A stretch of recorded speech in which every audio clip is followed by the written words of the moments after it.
So for the longest time, this was the best golf comedy out there.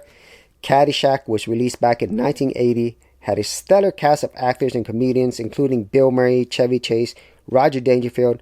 This was a box office success, and there was Caddyshack 2. However, that was a box office bomb. But it wasn't until 1996 that there would be a new King of the Golf Hill, and it was this one right here, Happy Gilmore with Adam Sandler. And this for me is my favorite Adam Sandler movie, and to this day, it's one of my favorite comedies as well. Very similar to Caddyshack, which I feel is still a wonderful comedy classic. But also similar to Caddyshack, I kind of felt like Happy Gilmore didn't really need a sequel. But of course, with any box office success, you know they were going to make another one. But who would be better to do it than Adam Sandler? And that's exactly what happened with Happy Gilmore 2 coming straight to Netflix, because Adam Sandler and his production company had an agreement with Netflix to produce some movies. And well, let's just say I wasn't as happy with Happy Gilmore 2 as I would hope. Because the original Happy Gilmore, it just did so many things that I don't think could be replicated again. And the actors and actresses in here are just absolutely priceless. Some of which are not with us anymore, including Carl Weathers, Bob Barker, and Happy Gilmore's grandmother.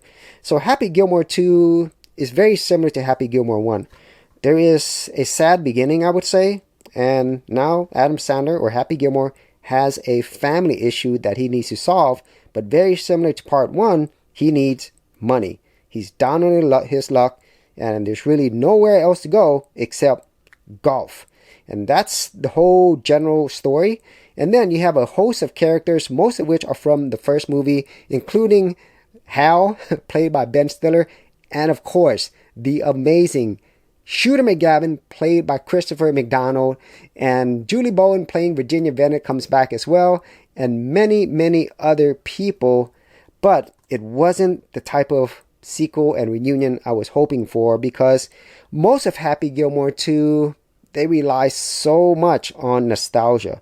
There were so many throwbacks to the original, and of course the original actors and actresses, the ones that were available, did make a return, but they just didn't have the same feeling that they had with the first one. The way they were written, their roles in the movie, and for some of the characters, their role was really short-lived.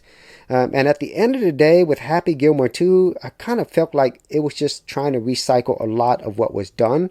And that made it less unique and honestly less funny, because I kind of saw all these things already. And if you've seen Happy Gilmore 1, you already know what to expect. And with Happy Gilmore 2, the things that I do enjoy about this are the original actors and actresses. Whoever was able to come back, I really love those actors and actresses playing these characters. But a lot of times it just made me think of Happy Gilmore 1.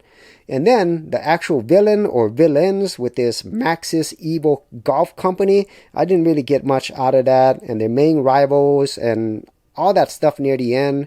You know, so it's just same, very similar to part 1, where they have a golf competition. But this one's a little bit different, but it's pretty much the same. And yeah, that's the most that I could say with Happy Gilmore 2. It tried to do, or basically recycle, with Happy Gilmore 1. And as I stated earlier, I kind of feel this is a movie that, you know, really didn't need a sequel. And if they were to try something a little bit different, I think it would have been better off, you know, staying in the Happy Gilmore world, but taking a different direction instead of trying to duplicate or recycle what has already been done, and what has already been done much better. So that is my review of Happy Gilmore 2. If you are a fan of Happy Gilmore 1, then yeah, I would say check it out. But honestly, you're probably going to go back and watch the first one. And for anyone else, well, if you enjoy Adam Sandler, yeah, it's just a fun time, I guess, for the most part. But then for other parts, honestly, it's just another Adam Sandler movie. Take that with what you will. So if you actually had any thoughts on this, be sure to leave in the comments area below. And if there are any other Adam Sandler movies that you've enjoyed, be sure to leave that in the comments area below.